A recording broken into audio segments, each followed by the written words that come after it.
Oi, gente, tudo bom? Então, estamos em setembro e em setembro a gente comemora o Setembro Amarelo. O que é o Setembro Amarelo? É um mês que foi escolhido para a gente falar sobre prevenção ao suicídio.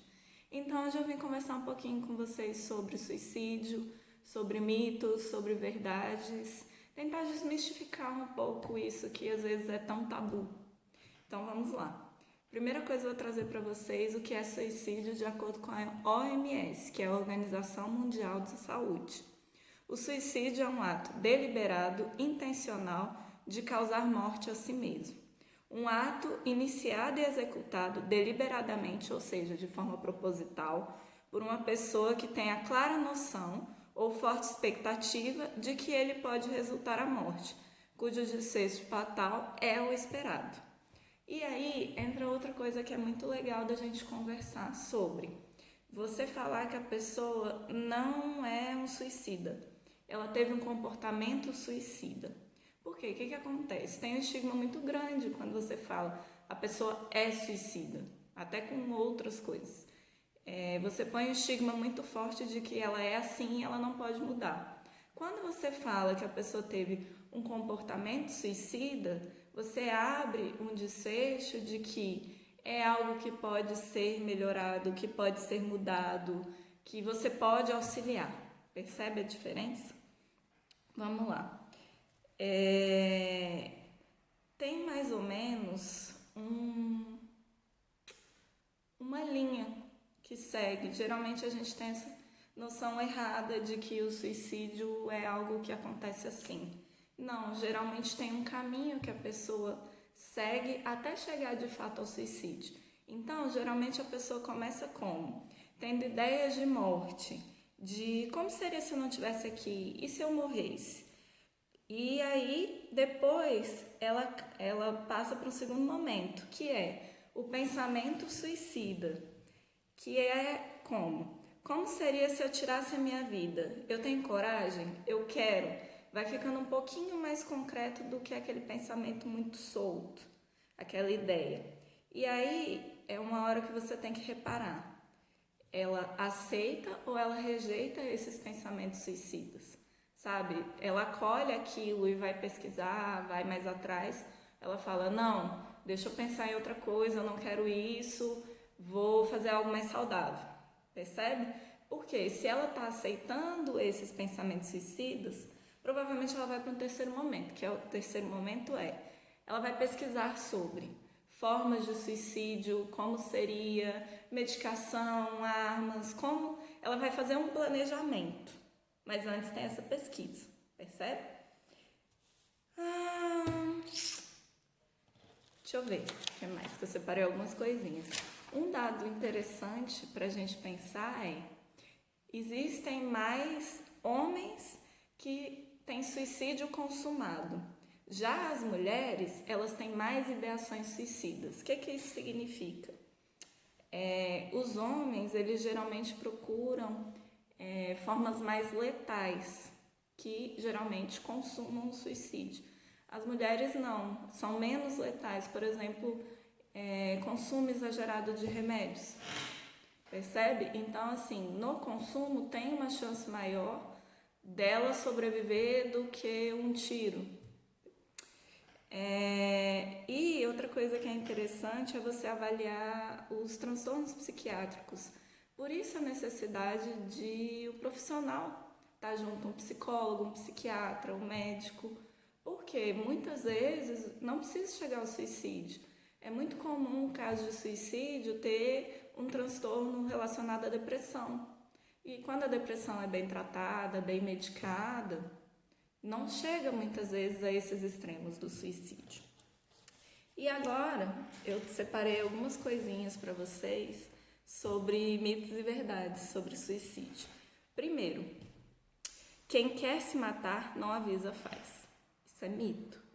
A maioria das vezes, 80% dos casos, a pessoa pede ajuda de uma forma implícita ou explícita, clara ou não tão clara assim.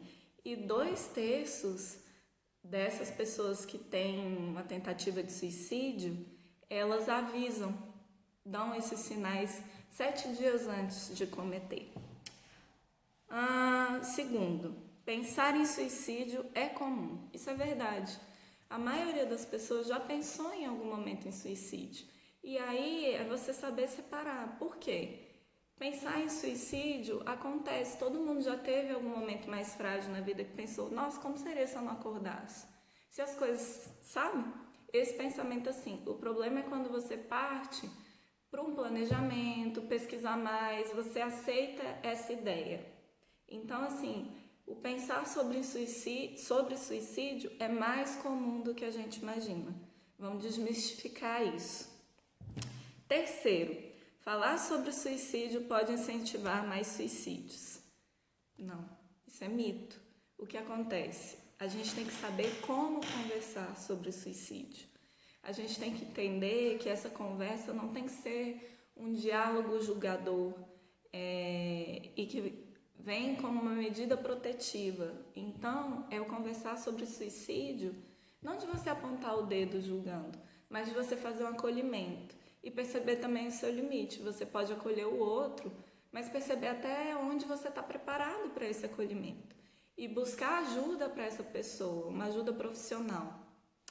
Quarto, suicídio vinculado a algum transtorno mental. Isso é verdade, é muito comum. E os principais transtornos são depressão, dependência química e esquizofrenia. É mais comum do que a gente imagina. Por isso a necessidade de buscar ajuda profissional, para não chegar a esses extremos. 5. Suicídio pode ser prevenido. Verdade, é o que a gente está conversando um pouquinho aqui. A maioria das vezes tem um planejamento, tem um diálogo, não é algo assim que acontece como muitas vezes a gente pensa. Então, é importante a gente reparar os sinais. 90% dos casos podem ser prevenidos, segundo a OMS, Organização Mundial da Saúde. 6. Quem pensa em suicídio já desistiu da vida. Isso é mito. O que acontece? Quando a pessoa está pensando em suicídio, ela está em conflito, em ambivalência. Porque uma hora ela pensa que fazendo isso ela vai se livrar de toda aquela dor, daquele sofrimento. E logo em seguida ela vem e fala: não, eu quero viver, eu quero melhorar, mas está muito difícil, então será que... Então ela está nesse conflito de tentar lutar contra esse pensamento recorrente. O suicídio ele vem muito, não no sentido que às vezes a gente tem de vou morrer. Não, muitas vezes eu quero que esse sofrimento pare, eu não aguento mais. É um pedido de ajuda, um pedido de socorro. Entende? 7. Quem está perto pode ajudar alguém que pensa em suicídio. Sim, mas você tem que ter o cuidado de saber o seu limite. Então, você pode sim se pôr à disposição de falar: eu tô aqui para você, vamos pensar em uma solução junto, eu vou te ajudar. Mas você não é uma pessoa preparada, você não é um profissional da saúde, você não está apto a fazer um tratamento com essa pessoa. Você vai dar apoio e condições dela procurar ajuda. Às vezes você vai ser aquela pessoa que vai marcar um médico, vai marcar um psicólogo, um psiquiatra e vai junto e vai conversar sobre o caso, vai dar suporte. Você vai dar suporte para essa pessoa buscar ajuda, entende? Suicídio é sempre impulsivo. Não, isso é mito. Como a gente já conversou um pouquinho, a maioria dos suicídios é planejado, é feito em etapas, dá sinais. Então, gente, é isso. Eu queria conversar um pouquinho com vocês sobre isso. Vamos tentar desmistificar um pouco. Vamos conversar sobre o suicídio, sobre dor, sobre sofrimento, porque é algo que eu falo muito aqui. A gente não está bem o tempo inteiro. Só que a gente tem que perceber quando esse não está bem, está chegando aos extremos. Quando esse não está bem, a gente está se isolando, a gente não está dando conta sozinho.